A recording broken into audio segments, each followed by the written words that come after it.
প্রিয় আরিকা রহমান রুমা আরেকজন অতি স্বাধীন খসরু খুব তাড়াতাড়ি যুক্ত হবেন। রুমা, আপনাকে আমাদের অনুষ্ঠানে স্বাগতম। ধন্যবাদ বাড়ি ভাই।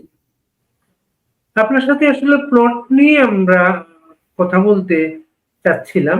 আজকে কিন্তু প্লটের এখানে নতুন একটা জিনিস সংযুক্ত হয়েছে, একটা রায় হয়েছে। শেখ হাসিনা 21 বছরের জেল এবং সুজীব ওয়াজেদ জয় এবং সাইমা ওয়াজেদের পুতুল ওদের 5 বছর করে জেল। এবং আজকে অ্যাডভোকেট জেরাই খান পান্না ঘোষণা দিতে লাইভে এসেছিলেন। উনি সেখানে বলছেন যেখানে জয় এবং পুতুল আবেদনই করে নাই, এটা কিভাবে মামলা হয় এবং রায় হয়, এ বিষয়গুলো নিশ্চয়ই আপনি আমাদের সাথে শেয়ার করবেন। ধন্যবাদ বাড়ি ভাই। আমাদের মাননীয় প্রধানমন্ত্রীর 10 কাঠা প্লটের বিপরীতে রায় যদি 21 বছর জেল হয়, তাহলে ইউনুসের পূর্বাচলে আছে 4080 কাঠা, উত্তরায় 300 কাঠা এবং চট্টগ্রামে 87 কাঠা। তো এই জমির বিপরীত রায়, এই জমির বিপক্ষের রায় বিরুদ্ধে তার আসলে কত বছরের জেল হওয়া উচিত? আমরা যদি একটু হিসাব করি, এটা তো অনেক হিসাব করতে হবে, ক্যালকুলেটর নিয়ে বসতে হবে, এটা চিন্তা করতে হবে। আর একটা হচ্ছে এই যে ইউনুসের যে আলাউদ্দিনের চেরাগ নোবেল প্রাইজ, সে আলাউদ্দিনের চেরাগ থেকে হাজার হাজার কাঠা জমি, এর আগে দেখেছি যে হাজার হাজার কোটি টাকার ওনার ব্যাংক ব্যালেন্স, এবং দেশে বিদেশে বিভিন্ন জায়গায়, দেশে না, দেশে উনি কখনোই কাউকে একটা টাকা সাহায্য করেছেন বলে আমরা জানি না, কিন্তু আমরা ক্লিন্টন ফাউন্ডেশনে দেখছি, আমরা হিলারি ক্লিন্টনের যে নির্বাচনী ফান্ড সেখানে দেখেছি ইউনুসের সেই সে টাকা তিনি দিচ্ছেন বিভিন্ন জায়গায় তার যেখানে প্রয়োজন আর কি। তারপর উনি যে লবি ফার্মগুলো রেখেছেন, সেই লবি ফার্মে আমরা দেখছি যে তার বিনা পয়সায় কাজ করছে না। তো হাজার হাজার কোটি টাকা বিভিন্ন জায়গায় তিনি ইনভেস্ট করছেন, তিনি নিজের ইমেজ বৃদ্ধি করবার জন্য, বা তার বিরুদ্ধে যেন কোনো রকম যেসব অপকর্ম তিনি করেছেন এটার জন্য বিচার না হতে পারে, সেটার জন্য আমরা বোধহয় ভুলে যাইনি। তার জন্য অনেক নোবেল লরিয়েট, এবং তার যখন শাস্তি হচ্ছে, তিনি যখন তার গ্রামীণ ব্যাংকের কর্মচারী যারা ছিলেন, কর্মকর্তা যারা ছিলেন, তাদের যে কেস, সেই কেসের এগেনস্টে তার যখন শাস্তি হচ্ছিল, তখন নানা জায়গা থেকে কিন্তু লোকজন তার জন্য শাস্তি যেন না হয় সেই কারণে তারা আবেদন করছিলেন, কথা বলছিলেন। তো এগুলো কেন কথা বলছিলেন আমরা এখন তা জানি, আমরা লবি ফার্মের নামগুলোও জানি। কোনো কোনো লবি ফার্ম তাদের ওয়েবসাইটে গেলে আপনি দেখতে পাবেন যে ইউনুসের জন্য তারা কি কি কাজ করছেন, কতদিন ধরে করছেন। কিন্তু এখন একটা তথ্য এসেছে এই সময়ে যে ক্ষমতা নেওয়ার আগে উনি যে মানে ভারতীয় মাধ্যমে ইন্টারভিউ দিচ্ছিলেন, সেগুলো ছিল লবিশ ফার্মে। আমি ফার্ম সহ বলবো, আমাদের অতিথি স্বাধীন খসরু যুক্ত হয়ে গেছেন। স্বাধীন খসরু, আপনাকে আমাদের অনুষ্ঠানে স্বাগতম।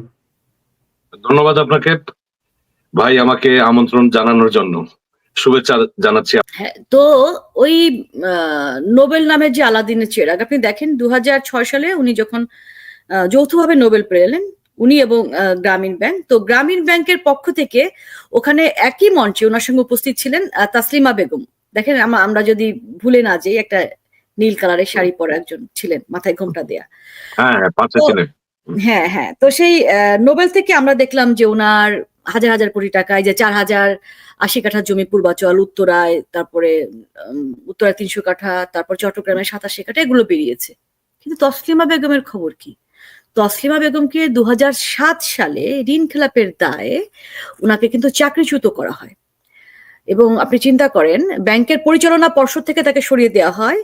মূলত এটা একটা গভীর ষড়যন্ত্র ছিল। মানে ওনারা তো যেহেতু একই শেয়ার করা হচ্ছে, একই নোবেল প্রাপ্তির, উনি শেয়ার হোল্ডারকে উনি আসলে রাখতে চাচ্ছে না, গ্লোরিফাই করতে চাচ্ছে না, বা ওনার কি মনে হচ্ছে যে ওনার এটা যে আমরা কিন্তু এত নোবেল পেয়েছে ইউনুস, নোবেল পেয়েছে ইউনুস, এগুলোই বলেছি, সাথে কিন্তু গ্রামীণ ব্যাংকের, এবং গ্রামীণ ব্যাংকটা আসলে কি এটাও আমাদের সাধারণ মানুষ ভালো করে জানে না, যে গ্রামীণ ব্যাংকে কি কারণে নোবেলটা আসলে পেয়েছিলেন, এটাও কিন্তু মানুষকে আসলে বোঝাতে হবে।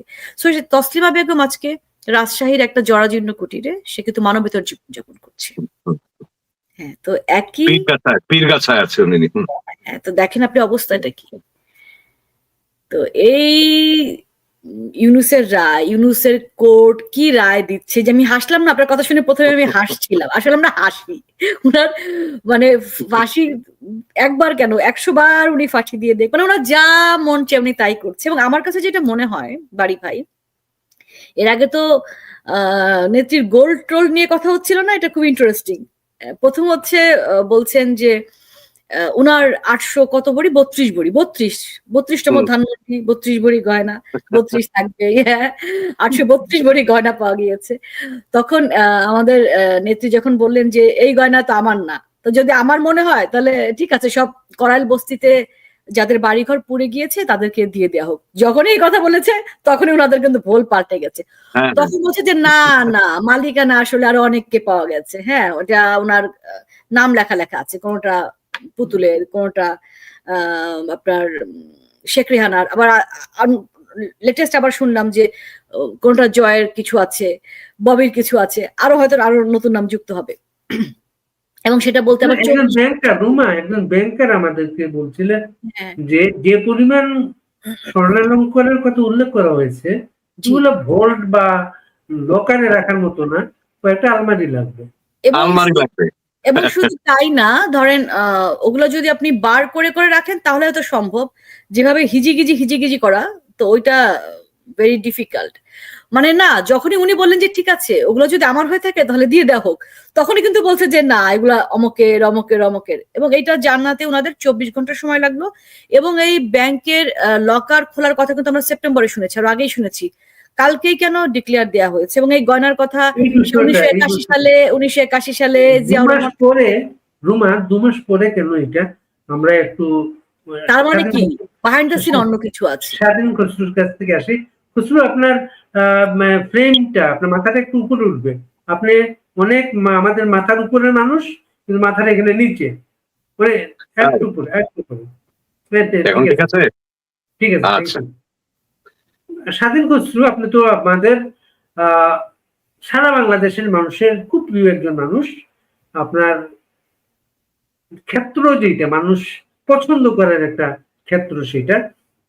এবং সাম্প্রতিককালে যখন আপনাদেরকে ফেসিবাদের দোসর হিসাবে আখ্যা দেওয়া হলো, ঢাকা বিশ্ববিদ্যালয়ে আপনাদের অপদস্থ করার চেষ্টা ছবিতে, তখন আপনি সরাসরি ফিল্ডে নেমে আসলেন যে আমি আসলে ফেসিবাদের দোসর, আমি আওয়ামী লীগের দালাল, এই কথাটা বলে। আজকে যে আপনার একটা পোস্টে আমরা দেখছিলাম, যেটা যখন আলী রিয়াজের বিরুদ্ধে একটা কমপ্লেন আসলো, ওই কমপ্লেন আসার পরে ওই কমপ্লেনের বিষয়টা আড়াল করার জন্য স্বর্ণালঙ্কারের বিষয়টা 2 মাস পরে নিয়ে আসা হয়। এই বিষয়টা একটু বলেন আপনি।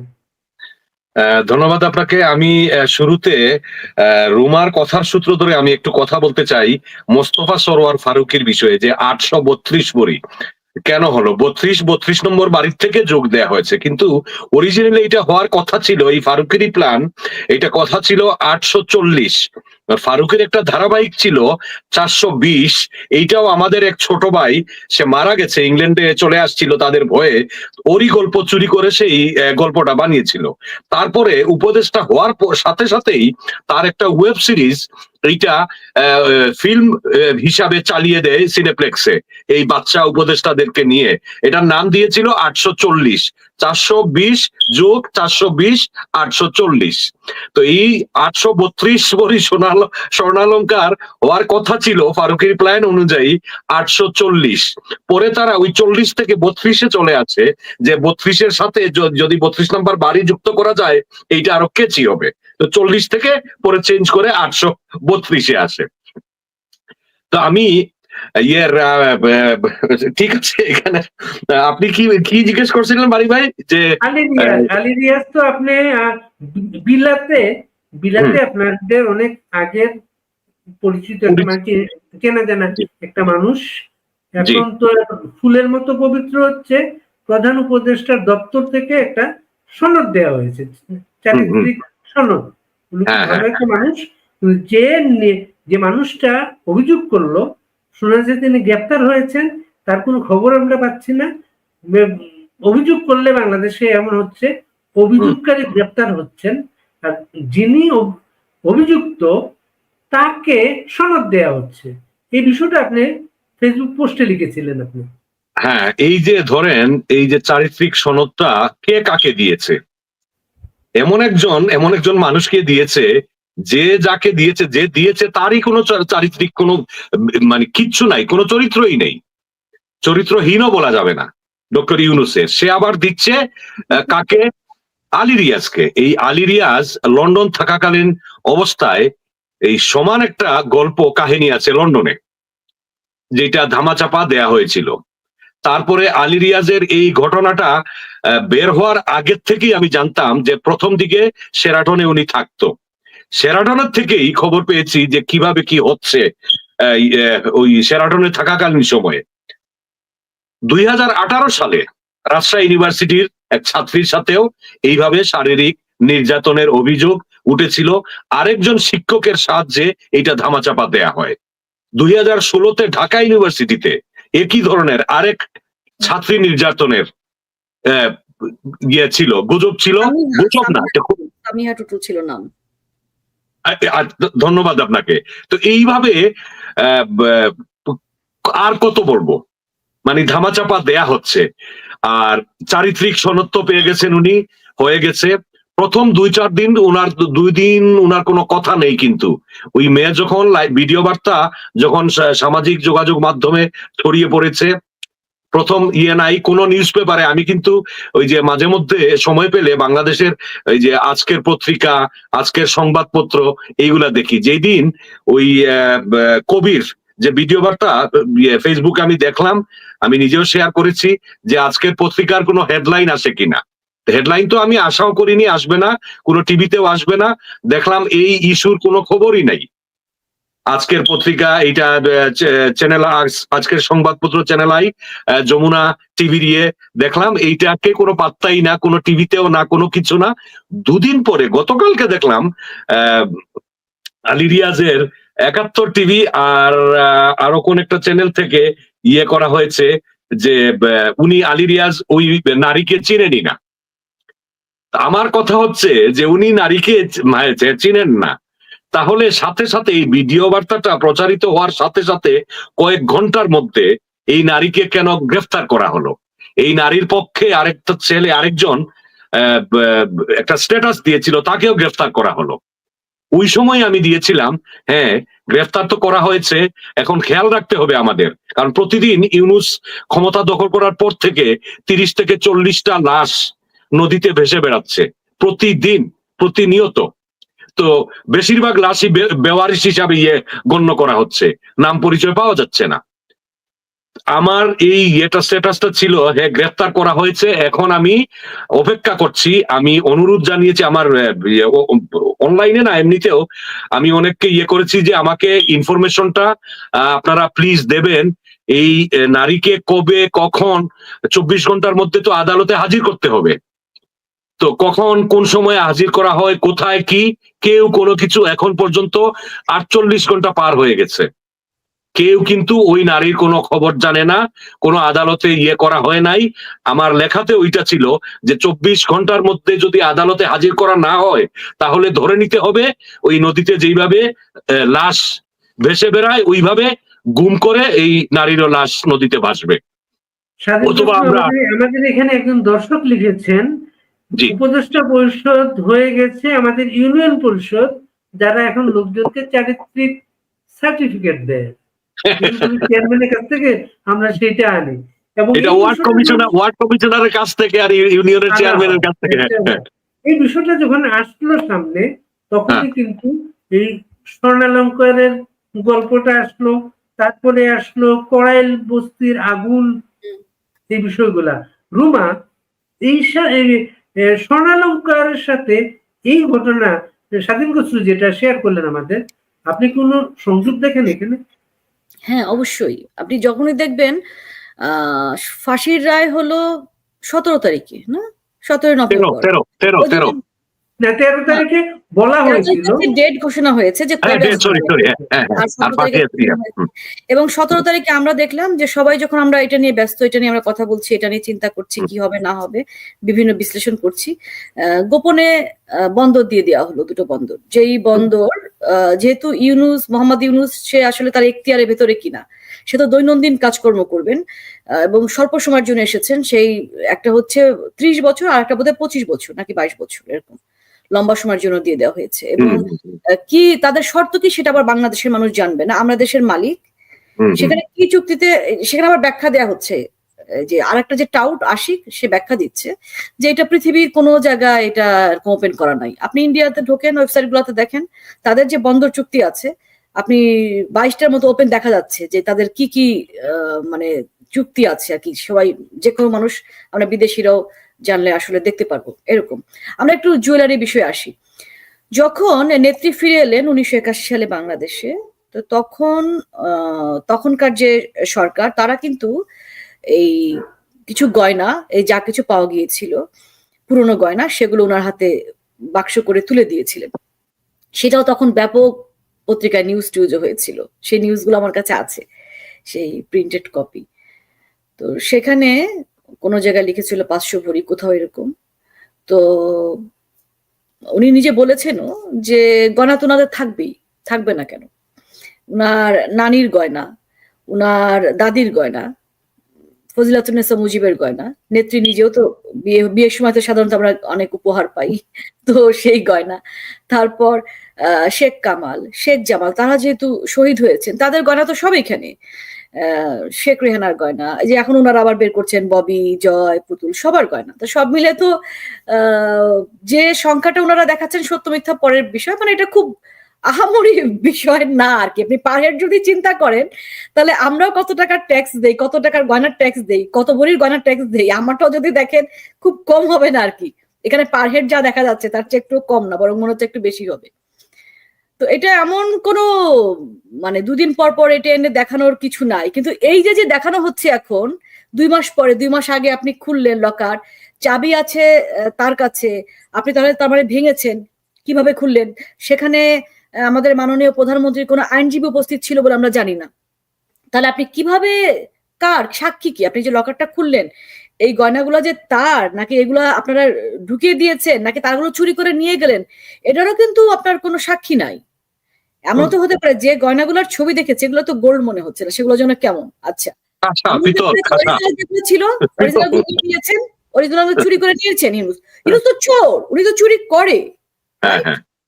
উনি যে মানুষ দেশের খেটে খাওয়া দরিদ্র মানুষের টাকা চুরি করতে পারে, সে নেত্রীর সে পুরনো পারিবারিক গয়না চুরি করবে, এ নিয়ে আমার একটু মানে আমার সন্দেহ মানে কমতি নাই। আমি সন্দেহ করছি হয়তো সেগুলো চুরি করে নিয়ে বোগাস টোগাস হাবি জাবি কিছু ঢুকিয়ে দিয়ে সেগুলো দেখানো হচ্ছে, এটা হতে পারে। এবং ওনাদের এত মানুষের প্রায় 8-9 জন দেখছি আমরা শেয়ারার, রাইট? 8-9 জন মানুষের গয়না 800 ভরি, 900 ভরি, 1600 ভরি থাকলেও আমি কিন্তু অবাক হব না। আমি নিজেই তো ওনাকে গয়না উপহার দিয়েছি 1991 সালে। আমি নিজে আমার স্কলারশিপে টাকা দিয়ে ওনাকে আমি কানের দুল গিফট দিয়েছিলাম, এবং বড় নৌকা বানানো, একদম 2টো বড় বড় নৌকা। আমি সেগুলো খেয়াল করছিলাম যে সেটা আছে কি না, আমি খুঁজে পাই নাই। তার মানে চুরি হয়ে গেছে। আচ্ছা শোনেন, আমি যেই সোনাগুলো আমরা দেখেছি এগুলা সব এলিফ্যান্ট রোডে, যে হাতি, হরিণ, ঘোড়া, যে পাথর দিয়া আপনার এই যে খাসা পিতলের, কোনটাই মুক্তা না, এই দেখা যাচ্ছে না ফলস পার্ল এরকম দিয়ে। এই জন্য মনে হচ্ছে আসল গুলাকে চুরি করে নকল গুলাও দিয়ে দিতে পারে, যেহেতু নেত্রীর পক্ষের কেউ সেখানে উপস্থিত ছিলেন না। করে তার লকার খুললেন, এবং লকার খুলে এখন হাবি জাবি আবজাব কিছু একটা বের করে দিচ্ছেন যেগুলো তার গয়না, তাই না? লকার আইন, এই ঘটনার পরে মানুষ কোন ভরসায় তার গয়নাটা, আপনার কোনো নিরাপত্তা নেই, আপনার লকারের নিরাপত্তা নেই। আপনি এখন থেকে কোনো মানুষই, আমার বউয়েরও কিন্তু ব্যাংকের নাম বলবো না, একটা লকারে রেখে আসা হয়েছে। হ্যাঁ, এখন কিন্তু কোনো মানুষই এই বিশ্বাস হারিয়ে ফেলবে কিন্তু ব্যাংকারের লকারে কোনো কিছু রাখতে, এই ঘটনার পরে থেকে। আরেকটা বিষয় বলি, 2007 সালে যে 2007 সালের নির্বাচনী যে ইশতেহার, সেখানে যে সম্পদ বিবরণী দেওয়া হয়েছে নেত্রীর, সেই সম্পদ বিবরণীতে এগুলোর সবকিছু আছে। এবং আরেকটা বিষয়, উনি এই সম্পদের এই গয়নার ট্যাক্স দেন, উনার যে গয়না আছে তার ট্যাক্স দেন এবং উনি জাকাত দেন। এবং আমরা যখন ট্যাক্স দেই এবং জাকাত দেই, সেটা কিন্তু গয়না যখন কেনা হয়েছে সেই সাল ধরে, যেমন আমি আমার মায়ের কাছ থেকে যে গয়না পেয়েছি, আমি আমার দাদির কাছ থেকে যে গয়না পেয়েছি, সেটাও কিন্তু, কারণ আমি তো আর দাম জানি না ওই গয়নাটা কোন দামে কেনা হয়েছিল। যেমন 1956 সালে ভরি ছিল 90 টাকা থেকে 110 টাকা। আচ্ছা, নেত্রী যখন বিয়ে হয়েছে 63 সালে, রাইট? হ্যাঁ, তখন ছিল 126 থেকে 130 টাকা। সরি, 67 সালে, 1967 সালে বিয়ে হয়েছে। তখন 126 থেকে 130 টাকা ছিল গয়নার ভরি। তো ওনার বিয়ের সময় নিশ্চয়ই উনি অনেক গয়না গিফট পেয়েছেন, উপহার পেয়েছেন। তো সেই সময় ধরে উনি জাকাত দিচ্ছেন, ট্যাক্স দিচ্ছেন। তাহলে এই প্রসঙ্গটা আসছে কেন? একটা হচ্ছে আলী রিয়াজের বিষয়টাও হতে পারে, এটা তো অবশ্যই। মানে কোনো পত্রিকাতে আমরা যখন রিপা, অতন্দ্রিলা রিপা এরকম নাম, উনার যে ভিডিওটা আমরা দেখেছি, সেটা কোনো পত্রিকায় আসেনি, স্বাধীন ভাইও বললেন। অথচ এটাকে যখন মানে চারিত্রিক সনদ দেয়া হচ্ছে, সেটা কিন্তু চিফ অ্যাডভাইজারের যে ভেরিফাইড পেজ, অফিসিয়াল যে পেজ, যেখান থেকে রাষ্ট্রের বিভিন্ন গুরুত্বপূর্ণ খবর আমরা পাই, সেখানে আমরা সেটা দেখেছি। এবং সেটা দেওয়ার পর থেকেই পত্রিকাগুলোতে এই নিউজগুলো ছাপাচ্ছে। তাহলে পত্রিকাগুলো আগে দেখেনি যে এরকম একজন নারী, তিনি ভিডিও বার্তায় তার মানে বিরুদ্ধে যে অনাচার করা হয়েছে, ভ্রূণ হত্যা করা হয়েছে, সেই অভিযোগ এনেছেন। সেইটা আপনারা ছাপান নাই, সেটা আপনারা হাইলাইটস করেন, আপনারা নিয়ে এসেছেন যখন সে বলছে যে এই নারীকে আমরা চিনি না। আর আলী রিয়াজের বিরুদ্ধে এরকম অভিযোগ তো নতুন না। এবং বস্তির বিষয়টা আসি, করাইল বস্তিতে এইরকম ফুলের মতো একটা পবিত্র চরিত্রের মানুষের হাতে আমাদের সংবিধান, জুলাই সনদ, এরকম নানা কিছু বলা হচ্ছে, কিন্তু কাঁঠাল গাছে সবাই আম চাচ্ছে কিন্তু। এবং এটা ঠিক। আরেকটা হচ্ছে করাইল বস্তি। দেখেন, করাইল বস্তিতে যেভাবে মানুষ পুড়ে সমস্ত কিছু, যার সহায় সম্বল যা কিছু ছিল, পুড়ে ছারখার হয়ে গেল। সেটা আমরা কয়েকজনের বক্তব্য দেখছিলাম যে আমরা সব ভয় পাই না, হ্যাঁ, আমরা আওয়ামী লীগ করি না, কিন্তু ঘটনা হলো যে শেখ হাসিনা থাকতে হেলিকপ্টারে করে, আগে যখন এরকম ঘটেছে হেলিকপ্টারে করে পানি দেওয়া হয়েছে, আজকে শেখ হাসিনা থাকলে আমাদের বাড়ি ঘর পুড়ে যেত না। এবং এটাও কিন্তু অনেকে আশঙ্কা করছে যে এই করাইল বস্তিটা আসলে পুড়িয়ে দেওয়া হয়েছে। পুড়িয়ে দেওয়া না হলে আমি আপনাকে সামান্য একটু ইন্টারাপ্ট করি। এই করাইল বস্তিটা দুপুরে কিন্তু উকিল নোটিশ দেওয়া হয়েছে, রাতে আগুন লাগানো হয়েছে। এই দুপুরে যখন উকিল নোটিশ দেওয়া হয়, তার আগে কিন্তু এই হাইটেক পার্ক নির্মাণের তাগিদ জানিয়েছেন আলমাস কবির, রাইট? হ্যাঁ, সেটা আমরা দেখেছি। হ্যাঁ, তারপরে উকিল নোটিশটা দেওয়া হয়েছে দুপুরে, রাতে আগুন। এবং সেটাই যে আগুন জ্বলছে, আপনি নেভাচ্ছেন না। আগুন জ্বলছে, আমরা তো সরকারের পক্ষ থেকে তৎপরতা দেখবো সে আগুন নেভানো, সেগুনটা আপনি নেভালেন না কেন? তার মানে কি এখানে কিছু একটা আছে। এবং আপনি যদি মনে করেন যে সেখানে আপনি হাইটেক পার্ক করবেন, আপনি বস্তি চান না, প্রথমত যে এইসব কাজের এখতিয়ার ইউনূস সরকারের আছে কিনা, সে থাকবে কয়দিন, সে কেন এগুলো করবে? এবং যদি নির্বাচিত সরকার মনে করে যে না আমি এখানে হাইটেক পার্ক করবো বা কিছু একটা করবো, সে করলে কি করতে হবে? আগে ওই বস্তিতে যারা বসবাস করেন তাদেরকে পুনর্বাসন করতে হবে, রাইট? পুনর্বাসন করে তারপর যদি আপনি অধিগ্রহণ মনে করেন, দেশের প্রয়োজনে কিছু কাজ করতে চান, আপনি করতে পারেন। কিন্তু এগুলোর কোনো কিছুর এখতিয়ার এই অন্তর্বর্তী নামের অবৈধ সরকার নাই। এই যে বন্দরগুলো দেয়া হচ্ছে এইসব ব্যাপারে, তার আগ্রহ বন্দরে, তার আগ্রহ এইসব ব্যাপারে। কিন্তু না, আমরা তো সেটাই বলি যে ওনাকে আসলে পাঠানোই হয়েছে তো এগুলো করানোর জন্য। ওনাকে পাঠানো হয়েছে কেন? এক্স্যাক্টলি। কিন্তু ইউনূসের কোনো এখতিয়ার নেই এই যে বন্দরগুলো দেয়া। 200 কোটি টাকা কি ওরা দিয়েছে, কমিশন দিয়েছে, এটা ইউনূস খেয়েছে। 30 বছরের জন্য কর মওকুফ। 200 কোটি টাকা তো 1 বছরের হয় না, আর 29 বছর তো বাকি থাকলো।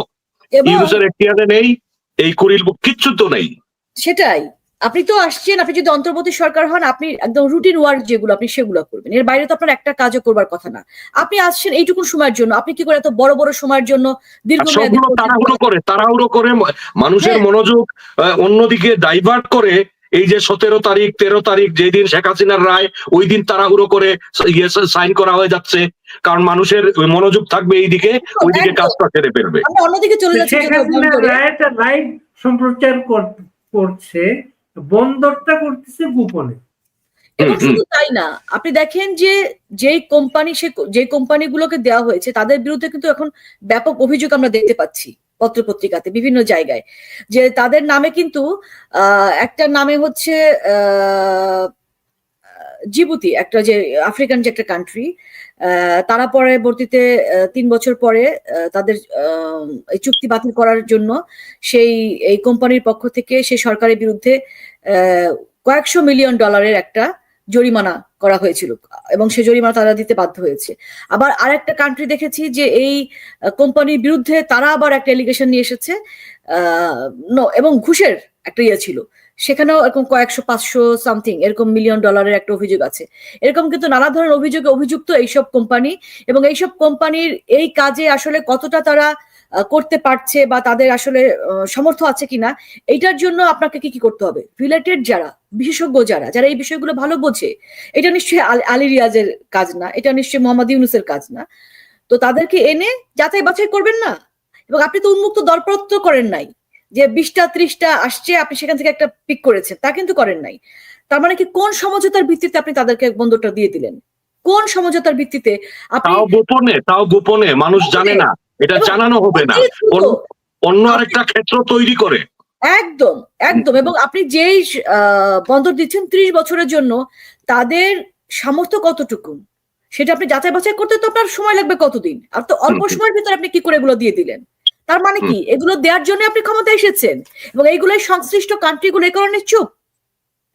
এই কারণে তাদেরকে এই যে 5 বছর 10 বছর 50 বছর যে থাকার কথা বলছে, কারণ অনির্বাচিত সরকার থাকলে এই ধরনের সুবিধা সেই কান্ট্রি থেকে নেওয়া খুব ইজি। তো সেই সব কান্ট্রি লাভবান হচ্ছে, তারা তো চুপ থাকবেই। এবং এদেরকে আবার সার্টিফিকেট দিচ্ছে হচ্ছে সার্জিস, যে বন্দর দিলে যদি দেশের ভালো হয় দিতে তো সমস্যা নাই। কারণটা কি, সার্জিস নাহিদ যারা কিছু আছে তাদের এপিএস রা 300 কোটি 400 কোটি 500 কোটি 600 কোটি এগুলো হচ্ছে আমরা দেখছি, মানে আমাদের জানা যেগুলো সংবাদপত্রে আসছে, এই কোটি টাকা তারা লেনদেন ঘুষ করছেন। তাহলে এই সার্জিসটা কত টাকা ইনকাম করছে? আর এক হান্নান মাসুদের দিকে তাকান। হান্নান মাসুদ প্রথম যখন আসছে তখন বলছে তাদের গ্রামের মধ্যে সবচাইতে দরিদ্র, বা তার চেহারাও সেটাই বলে যে দরিদ্রতম টিউশনি করে মাসে 70-80 হাজার টাকা পেত টিউশনি করে, এবং তার একটা ইংরেজি পড়ায়, হ্যাঁ সেই ইংরেজি আমরা শুনেছি। যাই হোক, আমরা সে ভয়ঙ্কর 70-80 টাকা ইনকাম করলে এখন এই কদিনের ভেতরেই তো 70-80 হাজার টাকা ইনকাম কি 5ই আগস্টের পর থেকে করতে শুরু করেছে? সেটাও যদি আপনি হিসাব করেন, ধরলাম আপনি 70-80 হাজার টাকা ইনকাম করে 80 হাজার টাকা ধরলাম তার সর্বোচ্চ, তার নিজের খরচ বাদ দিয়ে তার বাড়িতে এখন যে সবচেয়ে বড় বাড়ি এবং কয়েকটা পুকুর করে ফেললেন এই কদিনের ভেতরে, এবং যে সে গাড়িতে চলাফেরাটা করছেন, এই গাড়িটা কি আসলে 70-80 হাজার টাকা 14 মাসে ইনকাম করে এটা সম্ভব কিনা? আরেকটা ইনফরমেশন দেয়, সিডনিতে আছেন তো বাড়ি ভাই, ফারুকি অলরেডি সিডনিতে 12 কোটি টাকা দিয়ে একটা বাড়ি কিনেছে, কারণ তাদের তো সেফ এক্সিট তো মানে দেশে তো আর থাকতে পারবে না, কোনোভাবে পালাবে। এর মধ্যে ফারুকি কিন্তু বার্সেলোনার ছিল, আমি জানার পরে বার্সেলোনার ছাত্রলীগের যারা ছিল, আমাদের মুজিব সৈনিক যারা ছিল জানিয়েছিলাম, হোটেল থেকে পালিয়ে ওরা খুঁজেছে, বার্সেলোনাতে পায় নাই। পরে জানলাম যে প্যারিসে আসছে। প্যারিসের আমাদের সৈনিক যারা আছে, আমাদের ভাই বোন যারা আছে, জানিয়েছিলাম প্যারিসে ওরা খুঁজে পায় না, ওখান থেকে পালাইছে। তো এইটা ছিল তার একটা এক্সপেরিমেন্ট যে ইউরোপের কোনো দেশে থাকতে পারবে কিনা।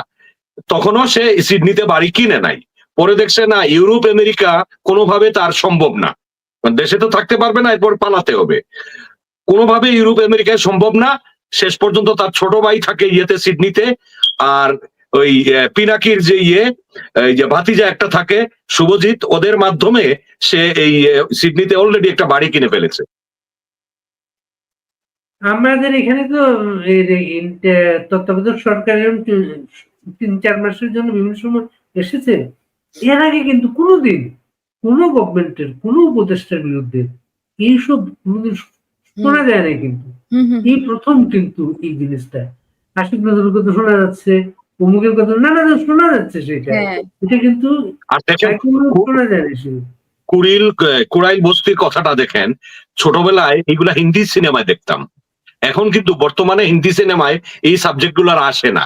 ওই যে বস্তি পুরানো বানানোর জন্য ওই যে হাইটেক পার্ক তারপরে আপনার ধরেন হাই রেজ বিল্ডিং বানানোর জন্য, এগুলা অহরহ হিন্দি সিনেমায় থাকতো, ভিলেনরা এগুলা করছে কোনো বিদেশি কোম্পানির সাথে, তারপরে হিরো গিয়ে এই করছে সেই করছে। এই সাবজেক্ট, এই গল্পগুলো, এই ফর্মের গল্পগুলো এখন আর হিন্দি সিনেমায় নাই। এই ইউনুস বাস্তবে নিয়ে আসছে বাংলাদেশে।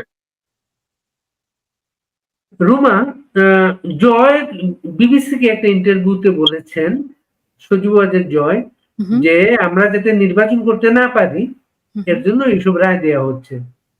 উনি ইন্টারভিউ গুলো দিচ্ছেন বিভিন্ন জায়গায়, এর জন্য এই বিষয়টা এসছে।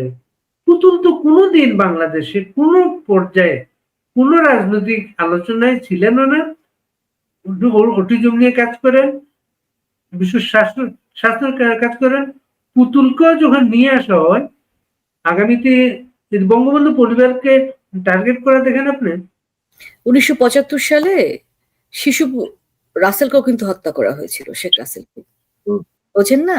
ওনারা তো বোঝে যে এই পরিবার জিন তো কথা বলে, রক্ত কথা বলে, এবং রক্ত কথা বলেছে, যার ফলে সে 81 সালে একদম সাধারণ গৃহবধূর জীবন যাপন করা আমাদের মাননীয় প্রধানমন্ত্রী শেখ হাসিনা তার সমস্ত কিছু ছেড়ে, ও ছোট ছোট দুটো বাচ্চা, তারা কিন্তু মায়ের আদর, স্নেহ, ভালোবাসা থেকে বঞ্চিত হয়েছে। তাদেরকে পরে আপনার ডর্মে রেখে এই যে উনি দেশের জন্য ছুটে আসলেন, তার মানে কি সেই আশঙ্কা থেকেই যে কোনো না কোনো ভাবে নেত্রীরও যে বয়স, একটা সময় হয়তো উনি মানে প্রাকৃতিক ভাবেই তো থাকবেন না, এটা স্বাভাবিক, আমরা কেউ থাকবো না। তো তখনও যারা আছেন, এবং আপনি সাইমা ওয়াজেদ পুতুল বলেন, সজীব ওয়াজেদ জয় বলেন, তাদের যে অ্যাক্টিভিটিস, সেই অ্যাক্টিভিটিসে কিন্তু দেখা যাচ্ছে যে তাদের বাংলাদেশের প্রতি কি পরিমাণ মমত্ববোধ, এবং তারা কি পরিমাণ কোয়ালিফাইড মানে দেশটাকে লিড করার জন্য। আর তো কিছু প্রয়োজন নেই। এবং এর পাশাপাশি যদি অন্য মানে এই বয়সী রাজনীতিবিদ বা রাজনীতি করতে চান, আমি তুলনা করতে চাই না, তারেক রহমানের কথাই যদি আপনি বলেন, ওনাদের যদি একটু সিনিয়র, তাহলে আপনি দেখেন, আপনি তুলনাতে কোনোভাবেই আপনি একই পাল্লায় আসলে মাপতে পারবেন না। মানে এরা তো বিদেশে মুখে যাওয়া, বিদেশে কাজ করে খাওয়ার সঙ্গতি রাখে তাদের। হ্যাঁ, পৃথিবীর যে কোনো জায়গায় ওনাদের যে এডুকেশনাল কোয়ালিফিকেশন, এটা আমি ধরেন এটাও যদি আমি বাদ দিই, ওনার যে দেশপ্রেম, দেশপ্রেম, এবং 5ই আগস্টের পরে আমি তো সজীব ওয়াজেদ জয়কে মানে দেখছি আরো যে উনি কি পরিমাণ পরিশ্রম করছেন, দিনান্ত পরিশ্রম করছেন বাংলাদেশটাকে শত্রুমুক্ত করবার জন্য, মানে পরিপূর্ণ স্বাধীনতা আনার জন্য। তো ওনার, যার ফলে এই কোয়ালিফিকেশনকে তাদের ভয়, এই দেশপ্রেমকে তাদের ভয়, যার ফলে তাদেরকেও একটা কালিমা লেপন করবার, আসলে ইউনুস নিজে বুঝতে পারছে তো তার অবস্থা খুবই খারাপ। উনি অনেক মানে আমার কাছে মনে হয় যে চাইল্ডিশ আচরণ করছেন, মানে এতই বালখিল্য আচরণ করছেন যেটা খুব ম্যাচিউরড মানুষের কাজ না। মানে এত বেশি ভুল এত অল্প সময়ের ভিতরে কেউ করতে পারে, এটাও ওনাকে না দেখলে আসলে বিশ্বাস করতাম না। মানে ওনার যে অপরাধ, সেগুলোকে আমার কাছে ভুল মনে হচ্ছে এই কারণ সচেতন ভাবে একটা মানুষ এত অপরাধ করতে পারে, এটা আমার কাছে মানে অবিশ্বাস্য। এবং এতটা লোভী হতে পারে একটা মানুষ, মানে ক্ষমতা দখলের কয়েকদিনের ভেতরে উনি কি করলেন, উনার 666 কোটি টাকার কর মকুফ থেকে শুরু করে যত 666 না রোমা, আপনাকে একটু দেই, এটা আমিও জানতাম। 666 অল টুগেদার হচ্ছে 1100 কত, এক্সাক্ট ফিগারটা আমি বলতে পারছি না, আমি এটা লিখে জানাতে পারবো। 666 ছিল শুধু ওইটার, আরো সব মিলিয়ে 1100 উপরে, 1100 কোটির উপরে এটা কর মওকুফ। গ্রামীণ ইউনিভার্সিটি অনুমোদন, তারপরে ওই যে মানব সম্পদ পাচারি বলবো, যেটা শ্রমিক এইটা হচ্ছে গ্রামীণ থেকে, মানে এইসব সবকিছু গ্রামীণ থেকে খারিজ, কেস আদালতে কেস খারিজ।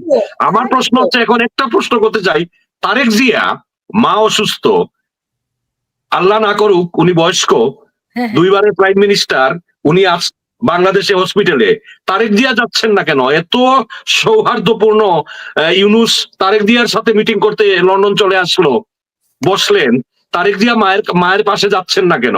ইউনুসকে কেন ভয় পাচ্ছেন? আর ইউনুস যেটা করছে এটা চুরি না, তার হচ্ছে দেশকে ধ্বংস করা আর মুক্তিযুদ্ধকে মুছে ফেলা। না, কিন্তু খুবই লোভী, মানে এতই বেশি লোভী যে এটা খুবই মানে অবিশ্বাস্য লাগে না যে আপনার লোভ মানে কোন পর্যায়ে থাকে। আপনি দেখেন গ্রামীণ ব্যাংক সরি, আমি আরেকটা কথা বলতে চাই। ইউনূসের সাথে আরেকটা চরিত্রের খুব ভালো একটা মিল পেয়েছি। আমি কালকে ওই ফুটেজটা দেখলাম। জিন্নাহ যখন কার্জন হলে গিয়ে বলছিল, we don't take the right decision, না I don't take the right decision, I make decision then I make them right. Yunus হচ্ছে এইটা, এই জিনিসটা ইউনূস তার কিচ্ছু যায় আসে না, যা ইচ্ছা সে করছে, সে এইটাকেই রাইট ডিসিশন, এইটাই রাইট। এই অ্যাটিটিউডটা জিন্নাহর পুরোপুরি একটা ছায়া, যেটা ফখরুল ইসলাম আলমগীর বলছিলেন ইউনূসের কথা শুনে আমেরিকায় আমি জিয়াকে দেখছি। আমি ইউনূসকে ওই জিন্নাহর এই কথাটা শুনে দেখলাম, আমি তো জিন্নাহকে দেখছি ইউনূসের মধ্যে। এবং আমরা জানি যে গ্রামীণ ব্যাংকের মালিকানা হচ্ছে 1,05,00,000 ভূমিহীন নারী, রাইট? এবং এই গ্রামীণ ব্যাংক থেকে 54টি প্রতিষ্ঠান হয়েছে। গ্রামীণ ব্যাংক প্রতিষ্ঠাকালে সরকারের শেয়ার ছিল 60 ভাগ, সেটা 86 সালে রিস্ট্রাকচার করে 75 ভাগ গ্রামীণ নিয়ে নেয়। মানে আস্তে আস্তে দেখেন 2010 সালের 31 ডিসেম্বর পুনরায় আবার সেই রিস্ট্রাকচার করে 3.2 নেয়, সরকারের শতাংশে পরিণত হলো। গ্রামীণের হলো 96.71। তাহলে গ্রামীণের এই 96.71% মালিকানা 1,05,00,000 ভূমিহীন নারী। তাহলে এই টাকা যে বেনিফিট পাচ্ছে, যে পরিমাণ সম্পদ এখন গ্রামীণের, সেটা যদি আপনি ডিস্ট্রিবিউট করে দেন 1,06,00,000 ভূমিহীন নারীর ভেতরে, 5,00,000 ভূমিহীন নারীর ভেতরে, বাংলাদেশে কি দারিদ্র থাকার কথা? থাকার তো কথা না। প্লাস এই গ্রামীণ ব্যাংকের 29 সাল পর্যন্ত ইউনূস ক্ষমতা দখল করার পরে কর মওকুফ করে দিয়েছে, কোনো কর দিতে হচ্ছে না।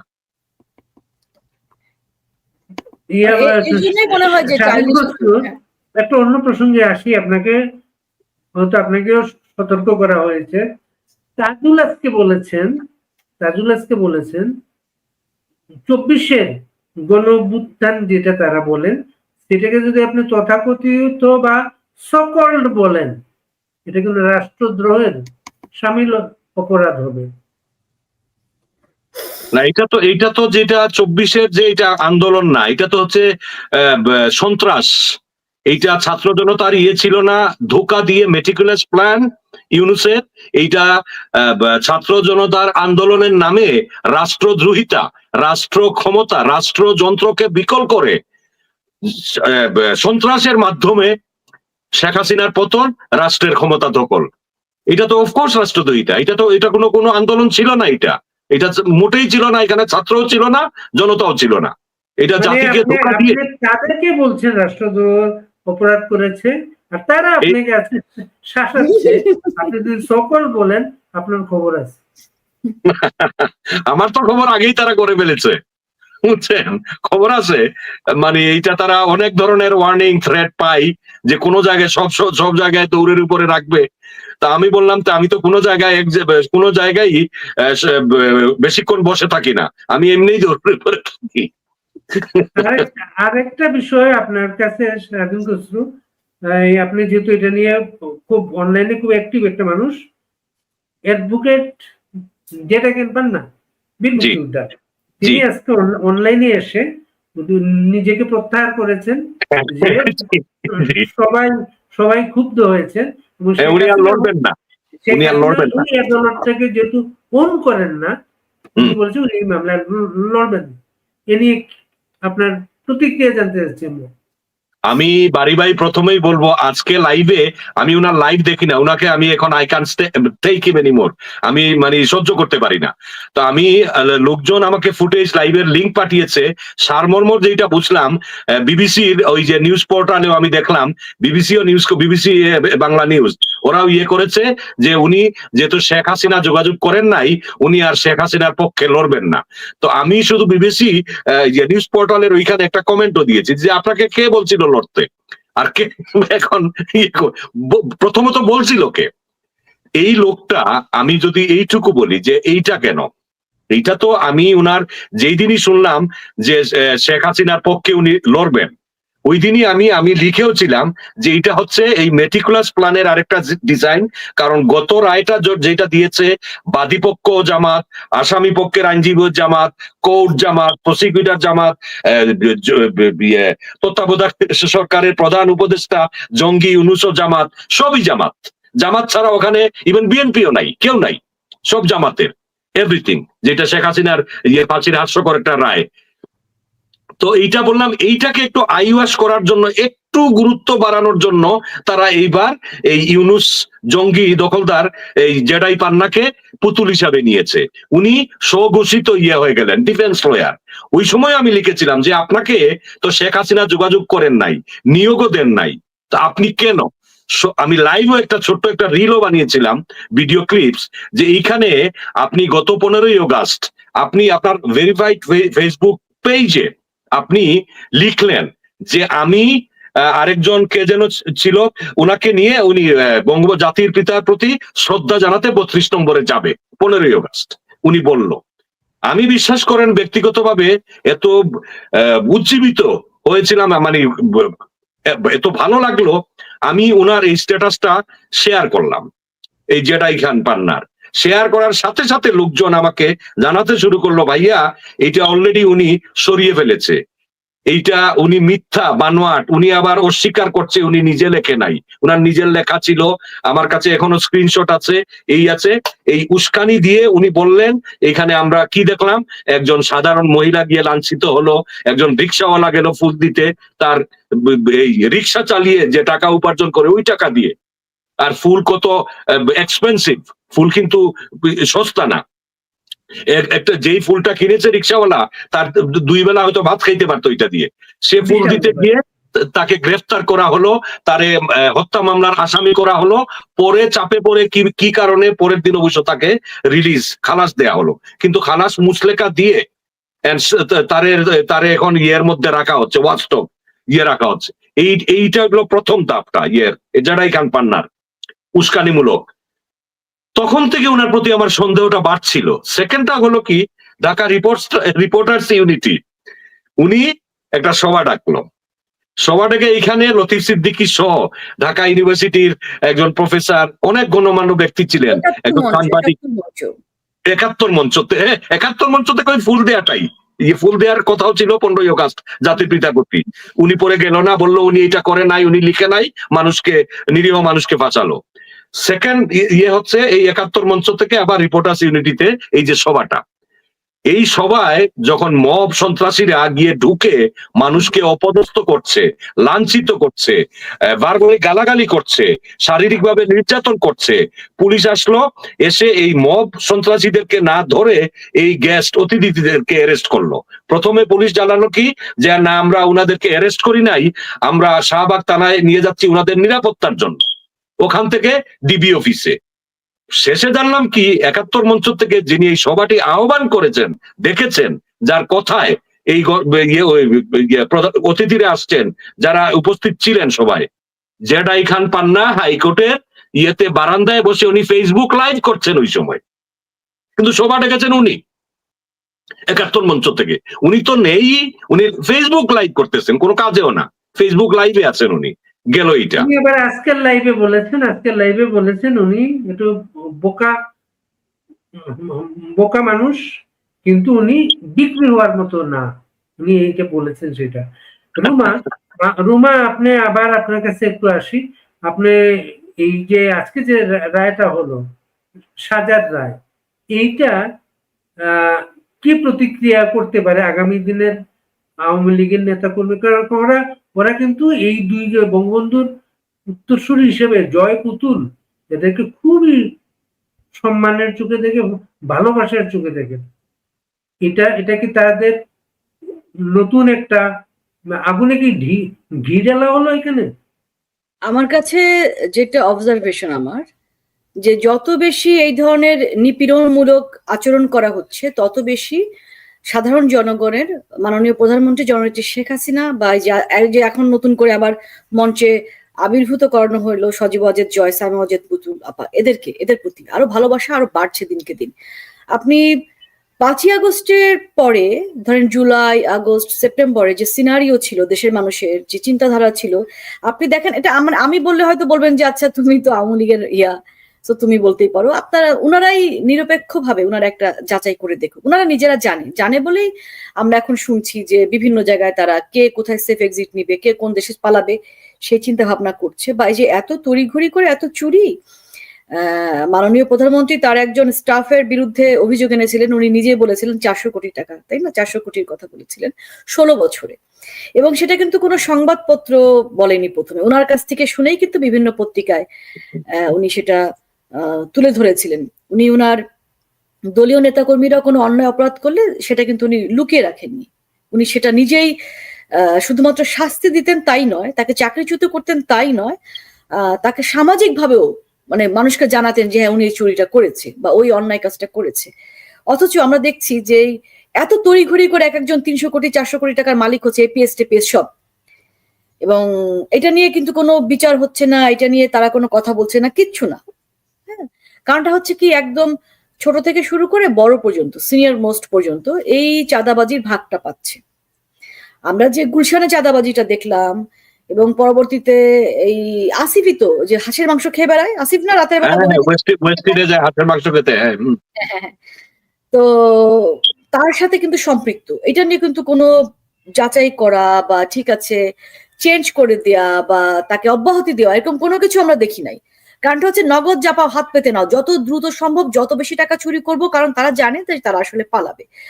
আর এগুলোতে দেশের মানুষ 75 সালের পরে যদিও আমাদের জন্ম হয় না, কিন্তু আমরা শুনেছি তো যে কি পরিমাণ অপপ্রচার চালানো হয়েছিল আমাদের জাতির পিতা এবং তার পরিবারের বিরুদ্ধে। হ্যাঁ, আমাদের তো ব্যাংক ডাকাতও বানানো হয়েছিল শেখ কামালকে, তাই না?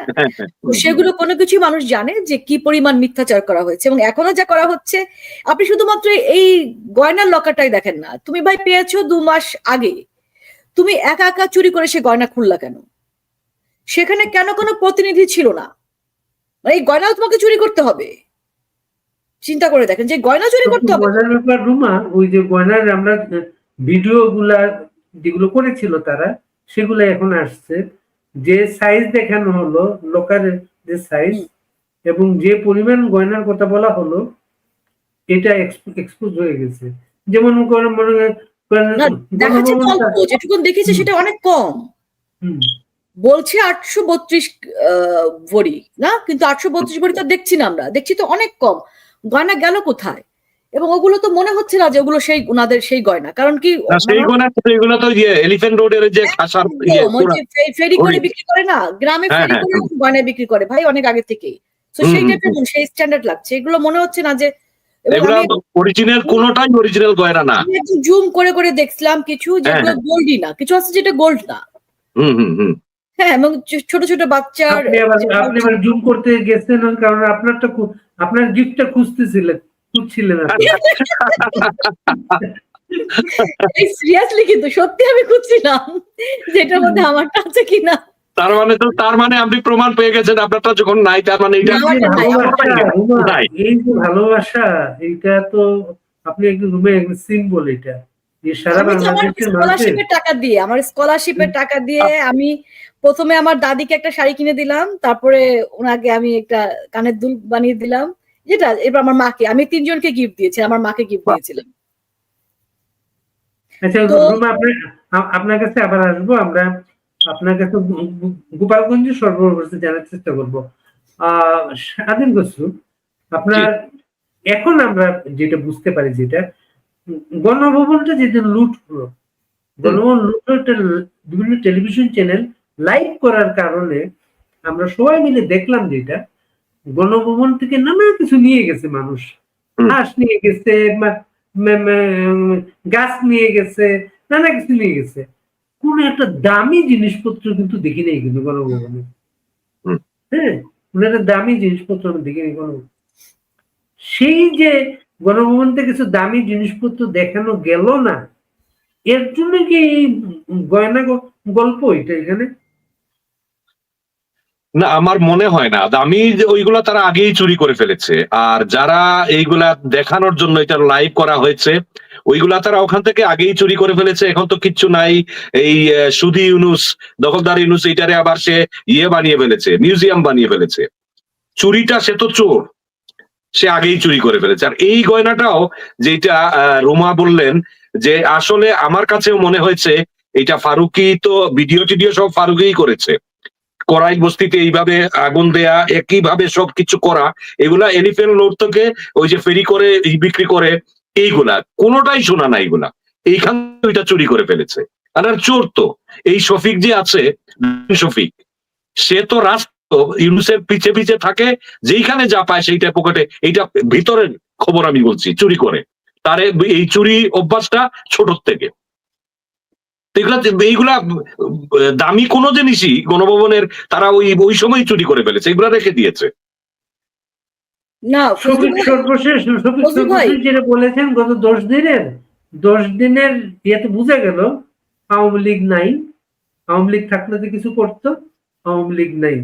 রুমা, এখন গোপালগঞ্জের সরবরাহ অবস্থা আমাদের একটু বলেন তো।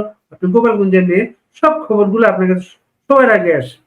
না আসলে ওভারঅল বাংলাদেশের অন্যান্য জেলার যে অবস্থা, গোপালগঞ্জের অবস্থা তার সাথে খারাপ বই ভালো না। কারণ এই যে গোপালগঞ্জে একই রকম, যে মানুষজন বাড়িতে থাকতে পারছে না, গণহারে সবার নামে কেস, এবং আজকে কতদিন হয়ে গেছে আপনি দেখেন যে কেউ বাড়িতে টিকতে পারছে না। বিশেষ করে রাতে বাড়িতে ঘুমায় না। না না না না, এটা একদম, এটা কিন্তু এখন একই অবস্থা। এবং করছে কি, যেহেতু নেতৃবৃন্দকে পাচ্ছে না হাতের কাছে, ওই যাকে ছোট ছোট বাচ্চা ছেলে যে হয়তো গেছে অনেকদিন, হয়তো মাকে দেখে না যাচ্ছে, তাকে কিন্তু গ্রেফতার করে নিয়ে যাওয়া হচ্ছে।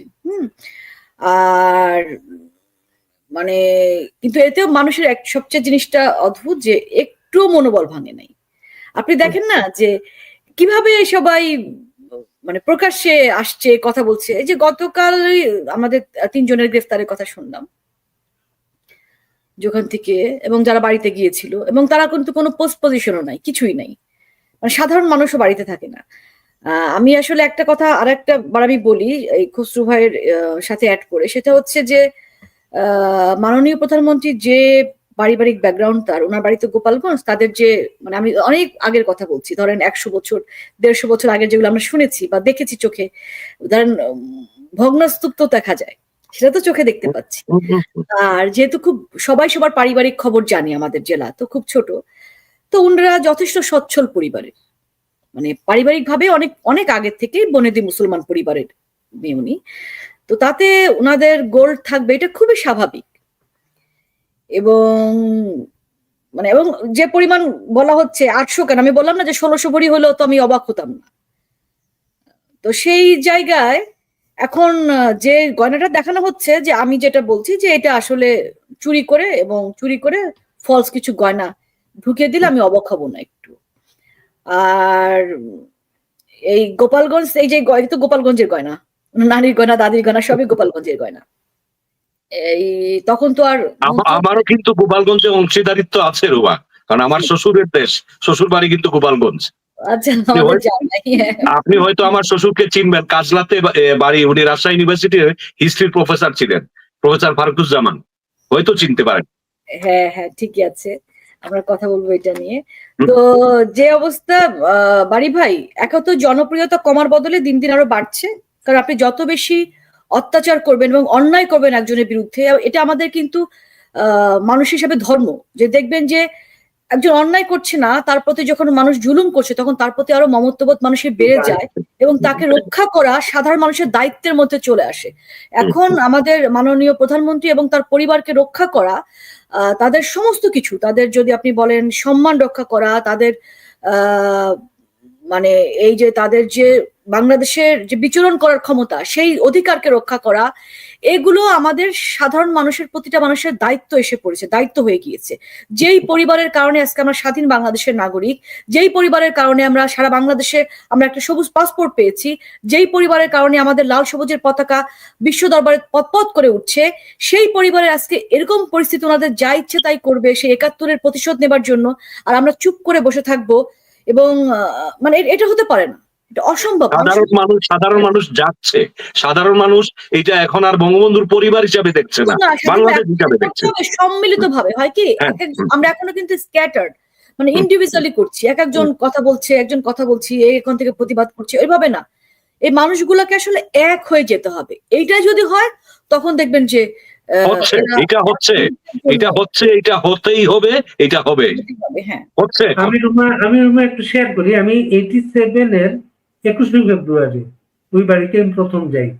আমি তখন বাইরে বাংলাদেশ ঘুরছিলাম। আমি যখন টুঙ্গিপাড়া থেকে গোপালগঞ্জের দিকে যাই, রাস্তাঘাটগুলো খুব ভাঙা ছিল।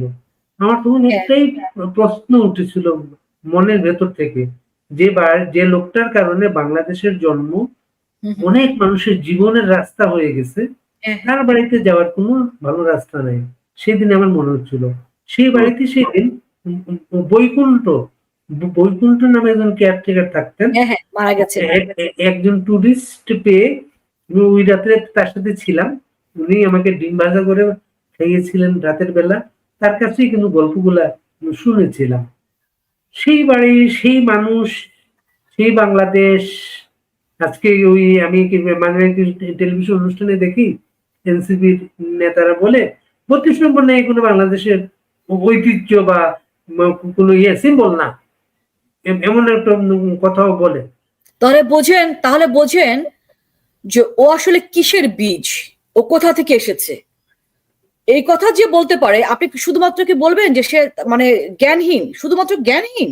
নো, এতটা জ্ঞানহীন তো হতে পারে না।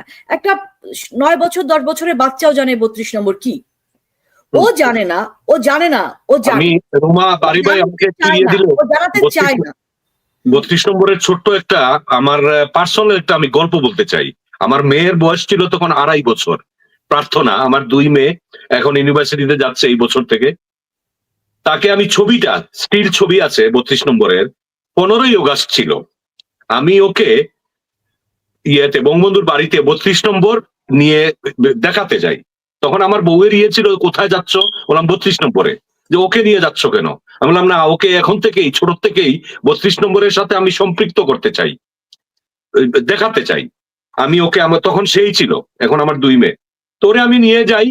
নিয়ে যাওয়ার পরে যে কেয়ারটেকার ছিলেন আর আমাকে চিনছেন ওরা দেখেই, তো প্রত্যেকটা রুমে গেছি, প্রত্যেকটা গেছি, বঙ্গবন্ধুর রুমে, তারপরে একটা মধ্যে, ওই যে শোকেসের মধ্যে যেই রুমে রাসেলের পুতুল ছিল, আমি শর্ট করে বলি, সব রুম বাদ দিয়ে ওই রুমে যাওয়ার পরে আমার মেয়েটা এমন ভাবে কান্নাকাটি শুরু করলো যে বাবা আমাকে এই পুতুল দাও।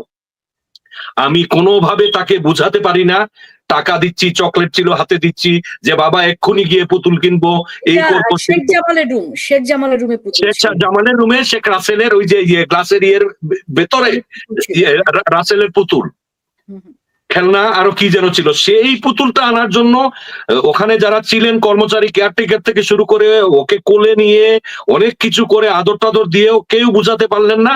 শেষ পর্যন্ত আমি এক ধরনের মানে ওনাদের সাহায্য নিয়ে জোর করে আমি আমার মেয়েকে নিয়ে বের হয়ে তখন আসলাম ন্যাম ভবনে। তখন সৈয়দ আশরাফ ভাই বিমান প্রতিমন্ত্রী ওই ন্যাম্ববনে আছেন, ওখানে আসলাম। এখানে এসেও আমি ওকে সান্ত্বনা দেওয়ার চেষ্টা করলাম, কোনোভাবে আমি থামাতে পারি নাই। এই কান্না করছে এই অবস্থায় আমি তারে আমার বাসায় নিয়ে আসলাম। আমার বউ আমার উপর রেগে যে আমি না করছি, ওকে এইভাবে নিয়ে যেও না। বললাম না, এখানে তো অপ্রীতিকর কোনো কিছু হয় নাই, কোনো কিছু না। সেই পুতুলটা দেখে সে এমন পাগল হয়েছে, তারে কিনে দিলেও নেবে না, কোনো কিছু নেবে না, এইটা জীবনে সে করে না, শান্ত টাইপের মেয়ে। কিন্তু এই পুতুলটা না, এইটা আমার লাগবে। শেষ করে দিচ্ছি, এইটা লাগে। এই মেয়েটা বড় হয়ে গেছে, 32 নম্বর যখন পুরালো, আমি 32 নম্বরের ভিডিও ফুটেজ ছবি দেখালাম, আর ওই ছবিটা বের করে আমার সাথে আর দেখালাম যে বাবা আমারে শুধু বললো, মন খারাপ করে নাই, চুপ হয়ে বললো, বাবা দেখছো কেন বলছিলাম ওই পুতুলটা আমাকে দিতে, যদি আজ ওই দিন ওই পুতুলটা আমাকে দিতা, এটলিস্ট আমার কাছে এই পুতুলটা থাকতো, আজকে তো এই পুতুলটা নাই। আমি ইউকেতে যে শেক্সপিয়রের গ্রাম দেখতে গিয়েছিলাম, বিশপ স্ট্রাটফোর্ড। হ্যাঁ, স্ট্রাটফোর্ড আপন অ্যাভন। হ্যাঁ, তো পুরো মানে উনি যেখানে প্রথম দাঁড়িয়েছিলেন, ওনার ওয়াইফকে ফার্স্ট যেখানে দেখেন, ফার্স্ট যেখানে ডেট করেন, উনি লাস্ট লাইফ কোথায় ছিলেন, ওনার যে ঘরে জন্ম হয়েছিল সে দোলনা, এবং ওই ফ্লোরটা এখনো আছে। মানে ফ্লোরটা হচ্ছে সেই উনার জন্মের সময় যে ফ্লোরটা ছিল, বাকিগুলো তো তৈরি করা হয়েছে পরবর্তীতে। এবং ওখানে রবীন্দ্রনাথ ঠাকুর গিয়েছিলেন, তার একটা ভাস্কর্য আছে রবি ঠাকুরের, আর কারো নাই, কিন্তু রবীন্দ্রনাথেরই শুধু আছে। এবং ওনার সেই মানে ওরকম করে রাখার চেষ্টা করা হয়েছে। এরপর আমি যখন মুম্বাই গিয়েছি, আমি মুম্বাইয়ের মহাত্মা গান্ধীর বাড়িতে গিয়েছি। তো মহাত্মা গান্ধীর বাড়িতেও উনি যে কাজগুলো করতেন সেগুলো ছোট ছোট করে এই ঘরের মতো করে করে উনি যে বসে আছেন, উনার যে তাঁত, উনি তো তাঁতের পড়তেন, সমস্ত কিছু এভাবে রাখা হয়েছে। সো এই যে তার তুলনায় আমি চিন্তা করছি যে ওনারা মহাত্মা গান্ধীটা বলেন, আপনি শেক্সপিয়রটা বলেন, এই যে আর বঙ্গবন্ধুর 32 নম্বর তো শুধু আসলে বাড়ি না, এটা হচ্ছে আমাদের স্বাধীনতার সূতিকাগার। তো এইটাকে রাখা বা এটাকে সংরক্ষণ করার যে প্রয়োজনীয়তা, এইটা যদি বুঝতো এই মূর্খ এবং পাকি বীজেরা, তাহলে তারা জঙ্গি হামলা, তারা এরা জঙ্গি হয় না। জঙ্গি কোন মানুষটা হয়? মানুষের ভেতর মিনিমাম মনুষ্যত্ব বোধ থাকলে সে কি জঙ্গি হয়? সে কি মানুষ হত্যা করে? জুলাই আগস্টে যেভাবে ছাত্র জনতা হত্যা করে জননেত্রী শেখ হাসিনার উপর দায় চাপিয়ে এরা রাষ্ট্র ক্ষমতা দখল করেছে দেশটাকে পাকিস্তানের দিকে নিয়ে যাওয়ার জন্য, সেই ষড়যন্ত্রের পার্ট হয়ে এইটুকুন বোধ থাকলে তো এটুকুন হবার কথা না। কাজে সে 32 নিয়ে কথা বলবে, এটা খুব স্বাভাবিক। আমি একটু অবাক হইনি। এবং এদেরকে আসলে অনেক ধন্যবাদ রুমা, আপনি এর আগে খুব গুরুত্বপূর্ণ কথা বলেছেন। এই যত নিপীড়ন চালাচ্ছে, যত কিছু করছে, এর ফলাফল মানুষ জাগ্রত হচ্ছে, অনুভূতি যাচ্ছে, প্রতি মানুষের ভালোবাসা বাড়ছে, প্রত্যাশা বাড়ছে। এর জন্যই তারা আওয়ামী লীগকে ইলেকশনে কোন সুযোগই দিতে চায় না, তারা এর জন্য সুযোগ দিতে চায় না। আমরা শেষ করবো স্বাধীন খসরু, আপনার শেষ কথাটা নিয়ে আমরা শেষ করবো। না, শেষ কথা রুমার কথাই আপনি যেটা বললেন ওইটাই, যে যত দিন যাচ্ছে আমি এখন ভাবছি যে আওয়ামী লীগের এটা দরকার ছিল, কারণ আমরা আরাম প্রিয় হয়ে গিয়েছিলাম। এখন দেশে কিন্তু পক্ষ দুইটাই, স্বাধীনতার পক্ষ আর স্বাধীনতার বিপক্ষ। মানুষ যাচ্ছে। 32 নম্বর শুধু একটা বাড়ি না, 32 নম্বর আমি বলবো যে আমার আতুর ঘর, আমাদের অনুভূতির জায়গা। এখান থেকেই দেশপ্রেম জন্ম নিয়েছে, জন্ম নিচ্ছে, জন্ম নেবে। 32 নম্বর কেউ মুছে ফেলতে, যতই ভাঙুক, যতই ইয়ে করুক, চিহ্ন মুছে ফেলতে পারবে না। আওয়ামী লীগ যাচ্ছে, সাধারণ মানুষ আওয়ামী লীগ হচ্ছে, সাধারণ মানুষের বাংলাদেশের প্রতি দেশপ্রেম যাচ্ছে। এইটা দরকার ছিল, একটা জাকনি দরকার ছিল। ভবিষ্যৎ খুবই আমাদের আলোকিত, ভালো। সবচেয়ে বেশি উপকার হয়েছে 5 আগস্ট, যে নিউটনের যে থার্ড ল, প্রত্যেক ক্রিয়ারই সমান এবং বিপরীত প্রতিক্রিয়া আছে। আওয়ামী লীগের প্রাণ ভ্রমণের যে গ্রাসরুট তৃণমূল, সেটা আমরা আবার দেখতে পেলাম, সেটা আবার সামনে চলে এসেছে। তো সেইটার কারণে আওয়ামী লীগ এবার ঘুরে দাঁড়িয়েছে। এই তৃণমূলের আওয়ামী লীগের নেতা কর্মীদের প্রতি আমাদের 3 জনের পক্ষ থেকে শ্রদ্ধা জানিয়ে এখানে শেষ করছি। সবাই জয় বাংলা, জয় বঙ্গবন্ধু। জয় বাংলা, জয় বঙ্গবন্ধু।